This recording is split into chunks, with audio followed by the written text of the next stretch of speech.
കഴിഞ്ഞ ദിവസം അതിർത്തിയിൽ ഉണ്ടായ ആക്രമണത്തിൽ നമുക്ക് നമ്മുടെ സൈനികർ മാത്രമല്ല കാവലുണ്ടായിരുന്നത്. അവരുടെ ഇച്ഛാശക്തിയും ദൃഢനിശ്ചയവും പ്രതിജ്ഞയും ഒപ്പം നമ്മളോടുള്ള കരുതലും ചേർത്ത് പിടിക്കലും ഒക്കെ തന്നെയാണ് ഇന്ത്യയെ സംരക്ഷിച്ചു നിർത്തുന്നത് എന്നുള്ളതിൽ ഒരു സംശയവുമില്ല. പക്ഷെ അവരോടൊപ്പം കാവൽ നിൽക്കുന്ന ചില ക്ഷേത്രങ്ങൾ, ചില സൈനിക മേധാവികൾ, ചില ദേവീ ദേവന്മാർ ഒക്കെ നമുക്കുണ്ട്. നമ്മളൊക്കെ ദൈവത്തിൽ വിശ്വസിക്കുന്നവരാണ്, വിധിയിൽ വിശ്വസിക്കുന്നവരാണ്. അപ്പോൾ ദൈവത്തിൽ വിശ്വസിക്കുന്ന നമ്മൾ ഇതിലുമൊക്കെ വിശ്വസിക്കും എന്നുള്ളതാണ് യാഥാർത്ഥ്യം. അതായത് അതിർത്തികൾ പ്രകോപനം ഉണ്ടാക്കിക്കൊണ്ട് പാകിസ്ഥാൻ ഡ്രോണുകൾ അയക്കുമ്പോഴും അതിനെ ഇന്ത്യൻ സൈന്യം പ്രതിരോധിക്കുമ്പോഴും പാകിസ്ഥാനിലെ ചില ക്ഷേത്രങ്ങളിലെ ദേവീ ദേവന്മാർ, സൈനിക മേധാവി ഉൾപ്പെടെയുള്ളവർ നമുക്ക് വേണ്ടി കാവൽ നിൽക്കുകയായിരുന്നു. അതായത് ഇന്ത്യക്ക് ഒരു പോറൽ പോലും ഏൽക്കാതെ എന്നുള്ളതാണ്. അപ്പോൾ ഇത് കേൾക്കുന്ന പലരും പറയും, ഈ ഒരു കാലഘട്ടത്തിൽ ഇതൊക്കെ വിശ്വസനീയമാണോ, ഇതൊക്കെ നമുക്ക് വിശ്വസിക്കാൻ കഴിയുമോ, ദൈവമുണ്ട് എന്നൊക്കെ പറയുന്നത് ഒരു ശക്തി ഉണ്ടല്ലാതെ നമ്മളെ കാവൽ നിൽക്കുന്ന, നമ്മളെ എന്താ പറയുക, രക്ഷിക്കുന്ന നമ്മുടെ സൈനികരാണ്. ശരിയാണ്, അതിനും ഒരു പോസിറ്റീവ് എനർജി ഉണ്ടാകണം എന്നുള്ളതാണ്. നമ്മുടെ സൈനികർക്കൊപ്പം ഒരു പോസിറ്റീവ് എനർജി എപ്പോഴും ഉണ്ട്. അതിനെയാണ് നമ്മൾ ദൈവം എന്ന് പറയുന്നത്. അപ്പോൾ ആ പോസിറ്റീവ് എനർജി തന്നെയാണ് അവരെ കാക്കുന്നതും അവർ നമ്മളെ കാക്കാനായി അവരെ സഹായിക്കുന്നതും എന്നുള്ളതാണ്. എന്തായാലും നൂറിലധികം കോടി പരം ജനത്തിന് കാവലായി രക്ഷകരായി നിൽക്കുന്ന കുറെ ക്ഷേത്രങ്ങളിൽ ഷെല്ലാക്രമണങ്ങൾ നടന്ന സ്ഥലത്ത് ഉണ്ട് എന്നുള്ളതാണ്. അതിൽ ഏറ്റവും പ്രധാനപ്പെട്ടത് ഒരു പട്ടാള മേധാവിയുടെ ക്ഷേത്രമാണ്. ആ ക്ഷേത്രം ഒരു പട്ടാള മേധാവി നമുക്കായി, അല്ലെങ്കിൽ ഒരു സൈനിക മേധാവി നമുക്കായി കാവൽ നിൽക്കുന്നു. അദ്ദേഹത്തിന്റെ ക്ഷേത്രം അവിടെയുണ്ട്. അദ്ദേഹം ആത്മാവായി അവിടെ പലയിടത്തും പെട്രോളിംഗ് നടത്തുന്നുണ്ട് എന്നും അദ്ദേഹത്തിന്റെ സഹപ്രവർത്തകർക്ക് അദ്ദേഹം സ്വപ്നദർശനത്തിലൂടെ പല കാര്യങ്ങളും പറയാറുണ്ട് എന്നൊക്കെ പറഞ്ഞുകൊണ്ട് പലപ്പോഴും അത് ചർച്ചകളായതാണ്, വാർത്തകളായതാണ്. അങ്ങനെ ഒരു പട്ടാള മേധാവി, അതായത് പട്ടാളത്തിൽ ക്യാപ്റ്റൻ ആയിരുന്ന ഹർഭജൻ സിംഗ്, അദ്ദേഹത്തിന്റെ ക്ഷേത്രം അവിടെ ഉണ്ട് എന്നുള്ളതാണ്. അദ്ദേഹത്തിന്റെ മരണശേഷമാണ് അത് ക്ഷേത്രമായി, ക്ഷേത്രമായി അവിടെ അദ്ദേഹത്തെ കുടിയിരുത്തിയത്. ഒരു ക്ഷേത്രം പണിഞ്ഞ് ബാബ ഹർഭജൻ സിംഗ് എന്നാണ് ആ ക്ഷേത്രത്തിന്റെ പേര്. ഒരുപാട് തവണ പാകിസ്ഥാൻ ഈ ക്ഷേത്രം ആക്രമിക്കാനും ഈ ക്ഷേത്രം ഇല്ലാതാക്കാനും ശ്രമിച്ചു. പക്ഷെ ഒരിക്കലും അവരെ കൊണ്ട് ഇത് സാധിച്ചില്ല എന്നുള്ളതാണ് യാഥാർത്ഥ്യം. അതാണ് ചില വിശ്വാസങ്ങൾ, ചിലത് നമ്മൾ വിശ്വസിച്ചേ പറ്റൂ എന്ന് പറയപ്പെടുന്നത്. മറ്റൊന്ന് താനൂർ മാതാ ക്ഷേത്രം, അതായത് ജയ്സമീറിൽ ഉള്ള ഒരു ക്ഷേത്രമാണിത്. താനൂർ മാതാ ക്ഷേത്രം 1965 ഈ അതിർത്തിയിലുള്ള ക്ഷേത്രമാണിത്. പാക് ഡ്രോണുകളൊക്കെ കഴിഞ്ഞ ദിവസം വന്ന് വീണത് ഈ ക്ഷേത്രത്തിന്റെ പരിസരത്തൊക്കെയാണ്. പക്ഷേ ഈ ക്ഷേത്രത്തിന് ഒരു പോറല് പോലും ഏറ്റില്ല എന്നുള്ളതാണ് യാഥാർത്ഥ്യം. 1965 3000-ഓളം ഡ്രോണുകളാണ് ഈ ക്ഷേത്രം നശിപ്പിക്കാനായി പാകിസ്ഥാൻ അയച്ചത് എന്നുള്ളതാണ്. ഒരു ഡ്രോണുകളോ ഒരു ബോംബുകളോ പോലും അവിടെ വീണ് പൊട്ടിയിട്ടില്ല. ക്ഷേത്രത്തിൽ ഒരു കേടുപാടുകളും സംഭവിച്ചില്ല എന്നുള്ളതാണ് അതിൽ ഏറ്റവും പ്രധാനമായി നമ്മൾ കണക്കാക്കേണ്ടത്. ഇനി ഇപ്പൊ അവിടെ കാവൽ നിൽക്കുന്നത് BSFന്റെ സംരക്ഷണയിലാണ് ആ ക്ഷേത്രം നിലകൊള്ളുന്നത് എന്നുള്ളതാണ്. മറ്റൊന്ന് മംഗളമാതാ ക്ഷേത്രം രജൌരിയിലാണ്, ജമ്മു കാശ്മീരിലെ രജൌരിയിലാണ് ഈ ക്ഷേത്രം സ്ഥിതി ചെയ്യുന്നത്.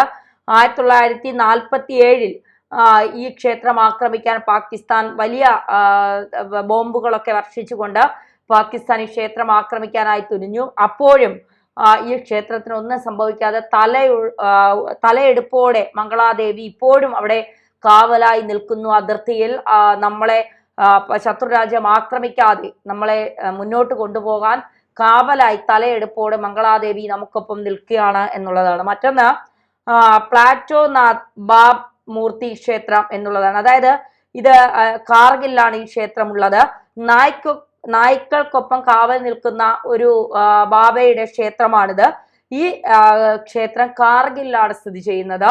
അതായത് എന്തിനും ശക്തമായി ഞങ്ങൾ കൂടെയുണ്ട് എന്നുള്ള ഒരു ബോധമാണ് നമുക്ക് ഇതിലൂടെ ഉണർത്തുന്നത്. അതായത് പാകിസ്ഥാൻ ആക്രമണം നടത്തിയ അന്ന് മുതൽ ഈ അതിർത്തിയിലുള്ള ക്ഷേത്രങ്ങളിലൊക്കെ, അതായത് ഹർഭജൻ സിംഗ് ക്ഷേത്രം, മംഗളാദേവി ക്ഷേത്രം, പിന്നെ താനൂർ മാതാ ക്ഷേത്രം, പ്ലാറ്റോനാഥ് ബാബ മൂർത്തി ക്ഷേത്രം, ഇതൊക്കെ തകർക്കാനായി വലിയ രീതിയിലുള്ള ആക്രമണങ്ങൾ, ബോംബുകൾ, ഡ്രോണുകളൊക്കെ പാകിസ്ഥാൻ വർഷിച്ചുകൊണ്ടേയിരുന്നു. പക്ഷെ അപ്പോഴൊന്നും അതിനൊന്നും സംഭവിച്ചില്ല. കഴിഞ്ഞ ദിവസത്തെ ആക്രമണത്തിലും ഈ ക്ഷേത്രങ്ങൾക്ക് ഒരു പോറൽ പോലും ഏൽക്കാതെ തലയെടുപ്പോടെ നമ്മുടെ ക്ഷേത്രങ്ങൾ നമുക്ക് കാവലായി നിൽക്കുന്നു എന്നുള്ളതാണ്. ചിലപ്പോൾ നമ്മൾ ദൈവത്തെയും വിശ്വസിച്ചു പോകണം. ചില സമയങ്ങളിൽ നമ്മൾ ദൈവമേ എന്ന് വിളിക്കുന്നത് ദൈവം എന്തെങ്കിലും തരുമെന്ന് പ്രതീക്ഷിച്ചു, അല്ലെങ്കിൽ നമ്മുടെ കഷ്ടപ്പാടുകളൊക്കെ ദൈവം ഇപ്പൊ തീർത്തു തരും എന്ന് പറഞ്ഞിട്ടോ അല്ല. അങ്ങനെ ഒരു ശക്തി ഉണ്ട്. നമ്മൾ വിളിച്ചാൽ എപ്പോഴെങ്കിലും ആ വിളി കേൾക്കും എന്നുള്ളത് കൊണ്ടാണ്. അപ്പോൾ നമ്മുടെ അതിർത്തികൾ ശാന്തമാകാനും നമ്മുടെ അതിർത്തികളിലേക്ക് എന്താ പറയുക, പാക് ശത്രുക്കൾ കടന്നു വരാതെ നമ്മളെ സംരക്ഷിക്കാനും ഒക്കെ നമ്മുടെ സൈനികരോടൊപ്പം ഈ ക്ഷേത്രങ്ങളും നമുക്ക് കാവലായി തലയെടുപ്പോടെ നിൽക്കുന്നുണ്ട് എന്നുള്ളതാണ് ഇതിൽ നിന്ന് വരുന്ന വാർത്തകൾ. എന്തായാലും പാകിസ്ഥാന്റെ തനിക്കുണം കാണിച്ചു തുടങ്ങി. ഇന്നലെ രാത്രി സൈന്യത്തിന് ഫുൾ സ്വാതന്ത്ര്യം നൽകി, ഞങ്ങൾ എന്ത് വേണമെങ്കിലും ചെയ്തു എന്ന് പറഞ്ഞു. പക്ഷെ പാക് സൈന്യത്തിന്റെ വീക്ക്നെസ്, അവരുടെ ആയുധങ്ങളുടെ വീക്ക്നെസ് അല്ലെങ്കിൽ ആയുധങ്ങളുടെ ദൗർബല്യം, ഇതൊന്നും പാക് സേനയ്ക്കോ പാക് ഭരണകൂടത്തിനോ അറിയില്ല എന്നുള്ളതാണ്. പിന്നെ ഇന്ത്യയുടെ S-400 സുദർശന ചക്രം എല്ലാ ഡ്രോണുകളെയും പറത്തി എന്ന് വേണം പറയാൻ.